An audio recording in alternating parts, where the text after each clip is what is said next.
Thank you, Jacques. Sia, Jan de Koning, I think you all know me. Jacques, goal kicking now becomes a legitimate question. Yeah, no, obviously they were, hats off to Ireland, they were better than us on the day. And yes, I think we missed a couple of points off the tee. And, but I won't say that's the reason solely for not getting across the line. I think in the first half alone, we lost 2 balls close to the try line. I think probably a metre off the try line, and we had another 2 opportunities later on in the game. So I think that 4 opportunities and the opportunities we have to get points off the tee is probably the reason why. But I won't say it's only goal kicking. But I know you guys will probably say that. But there was opportunities that we had. Especially in that first half where we lost the ball underneath the poles. We had a great opportunity there. And then at the back end of the game, the last more, I mean, we had a great opportunity there. And again, that's why I say hats off to Ireland. They were better than us on the night. And no complaints in terms of their performance. Yeah. My follow-up question, does this bring Pollard into the mix? Yeah, that we'll have to sit down and discuss. I mean, there's lots of things that go into team selection. Probably get the medical status probably after 24 to 48 hours. We've got an 8-day turnaround, and then we'll go through our team selection process as per normal. Thank you, gentlemen on the second row, please. Just 1 second. Go ahead. Thank you. Jock, this is Nathan Kokela from South African Media. You guys obviously chose a few of the fetchers on the bench with a 7-1 split. You guys lost 12 contacts in breakdown. So can you just comment on that? And obviously losing so many ball in the breakdown. Yes, I think that's the one area where Ireland were exceptional tonight. I mean, that's probably one of the biggest reasons why we didn't get momentum is we were overpowered at our own attacking breakdown, and that's the opportunities we lost close to the try line. Yeah, 100% correct. Thank you. Gentleman there, please. Jock, Henrik Cronje from Rapport. How can you fix the problems at the breakdowns? We'll just train harder and get better at it. We knew it was coming, Hendrik. It's something that they do regularly, so it's not something that we didn't know was coming. And we thought, we obviously made some plans during the week that we thought would negate their tactics at the breakdown, their defensive breakdown. And but obviously it didn't work consistently. So, and that's probably the lessons we will take out of this game, as we will have to make new plans on how to deal with that better. Thank you. Just 1 second, please. This translation. Okay, go ahead. Raise your hand. Thank you. So for you, Ireland's so good at the breakdown. Yourself being at the coal face of that, how are they different to other teams? Are they more accurate? Are they more intense? What are they doing that other teams aren't doing? Yeah, I thought they were more accurate than us today, and they were a bit faster in the breakdown. But as Jacques said, we knew it was coming. Obviously, we were attacking so well, and we got to the 22 when we could have gained points. The opportunities that we lost were all through the breakdown. And obviously, that's us as players. We take full responsibility of that. We'll obviously, hopefully, meet them again. And obviously, we have to be better going next week against Tonga. But I thought they were a little bit quicker than us, and that's why they were able to get those opportunities. Thank you. Gentleman on the second row, please. Hi. Sia, were you surprised Ireland chose the line out rather than the points in the first half? No, I wasn't surprised at all. Obviously, they showed the intent on what they wanted to do, and we were ready for it too, as a group. Thank you. Gentleman over there, please. Thank you. Good evening, top table, and hard luck on the result. Jacques, when you look at the toughness of this particular group, where does this particular result leave your chances for the quarterfinals? No, obviously, like I mentioned, this game would have, whoever won this game, it will take a little bit of pressure off them going into the last round. And obviously that pressure is now on us. We've got a big game in 8 days. Tonga had to get out of the pool. And so that's the sole thing that we will focus on. Like, the lucky thing for us is we've got a 8-day turnaround to prepare for Tonga. So we will do a proper review on the game and look at the areas that we feel didn't go our way and what plans worked and what plans didn't work, and then we will take it from there. Thank you. Just 1 second, please. Okay, gentleman on the left, please. Jack, what was the thinking behind taking so many long shots at goal when your line-out was working so well and you weren't kicking a goal so accurately all the time? The kicking at goal is always, I think, in all teams. I mean, if your kicker is confident, then he can go for it. And the captain asks him, listen, are you confident? And he wants to take the kick at goal. He takes the kick at goal. And so it's as easy as that. Say, if they are confident that they can nail it, they go for it. Like Faf were confident from the halfway line. He was kicking it good in the warm-up. He unfortunately hit the post. So, yeah. Thank you. Gentleman on the left, please. Question in French, please. Il y a de grandes chances que vous jouiez un quart de finale contre l'équipe de France. Quel regard avez-vous sur le parcours de l'équipe de France, sur la blessure d'Antoine Dupont? Est-ce que vous avez déjà analysé un petit peu ça?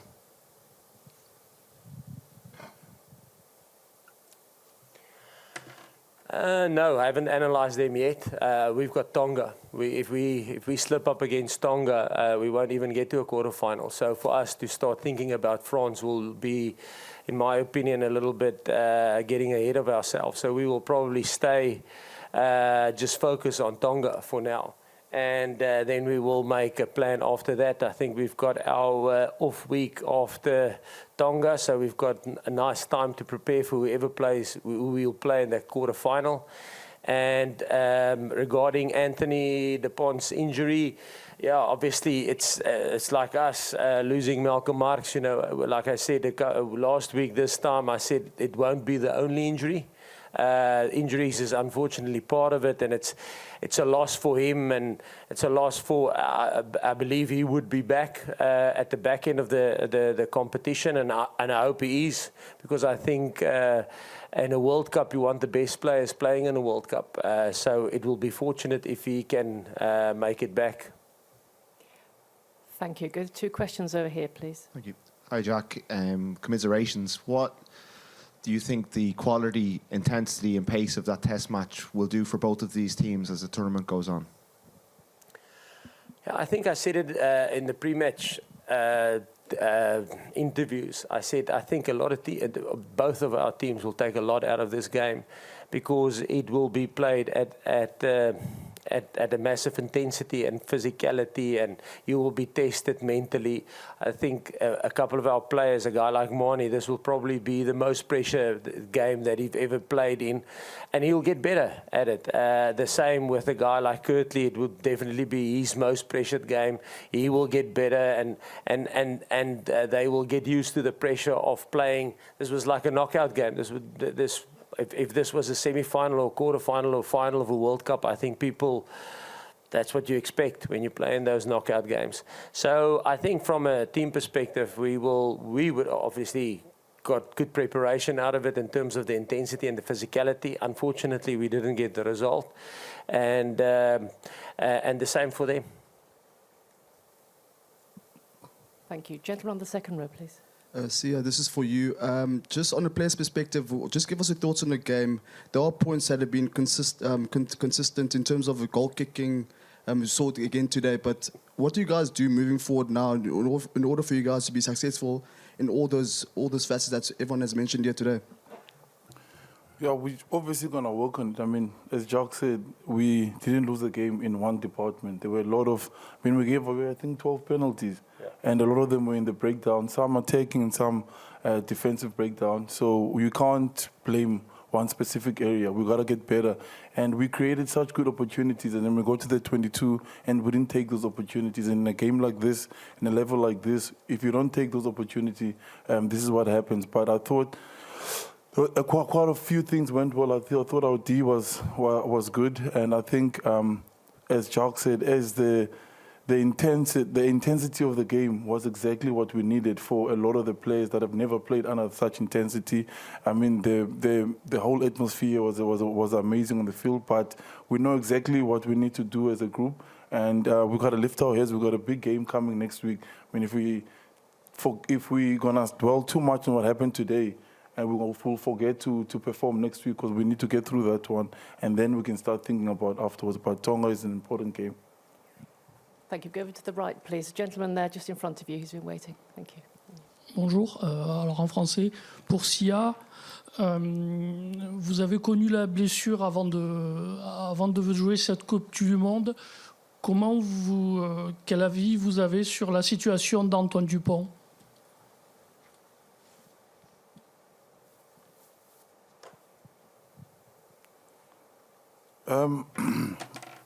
What I'm thinking about is injury. As Jacques said, you want the best players to be playing, and injury is part of the game. And as you asked now, mine was before. I didn't know whether I was going to be here or not, but I know he's going to, like the medical people improve so much. The same as the game of rugby changes. I'm sure he'll be back. I mean, he's positive about his injury. And hopefully he gets back, because he's important for the French team.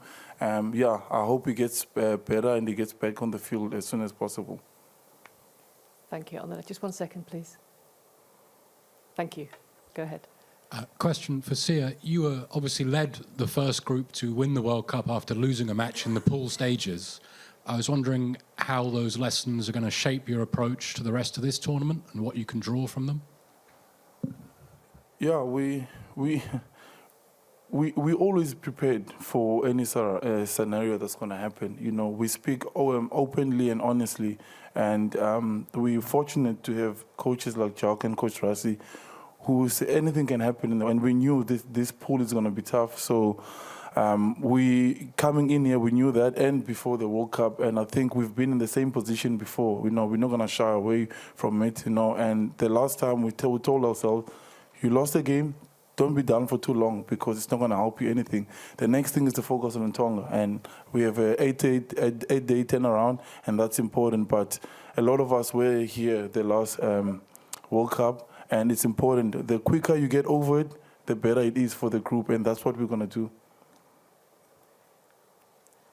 Thank you. Gentleman just behind there, next to Greg.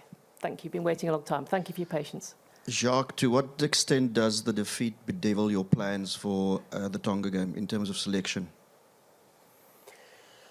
No, that's something we will have to discuss. Obviously, a victory would have taken a lot of pressure off us in terms of team selection, and we maybe can rotate a little bit. But in saying that, we also have, I think, 13 or 12 days before we then go into a quarterfinal. So you don't also want to be too cold going into that game. So it was always, we weren't sure how we were going to go in terms of team selection, which we tell the players.